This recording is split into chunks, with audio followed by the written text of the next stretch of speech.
Avec les diverses religions, il est très difficile d'agir sur les musulmans. Ils sont en connexion constante avec leur égrégore. Ils font le namaz, la prière, chaque jour. Ils lisent des invocations quotidiennement. Ils se trouvent en permanence sous une sorte de dôme, une coupole. Il est très difficile d'avoir un impact sur eux. Dès que vous commencez à agir sur une telle personne, elle se réfugie dans la prière. Et ils sont vraiment très différents de ceux qui vont à l'église uniquement quand tout va mal dans leur vie. Ceux-là prient, puis pendant 5 ans, ils oublient Dieu, les canons et tout le reste. Les musulmans, en règle générale, croient avec ferveur. Ils donnent passionnément de l'énergie à leur égrégore et cet égrégore les protège très bien. C'est pourquoi travailler ou exercer une influence sur un vrai croyant musulman est très compliqué.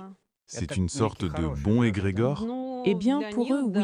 Cet égrégore est bon pour les adeptes qui lui apportent une bonne énergie.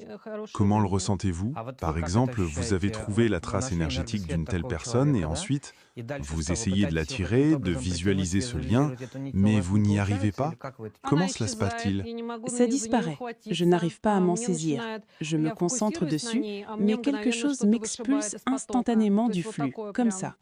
Ou alors je visualise clairement la personne devant moi pour agir sur elle, même au niveau mental. Mais l'image ne se forme pas du tout dans mon esprit.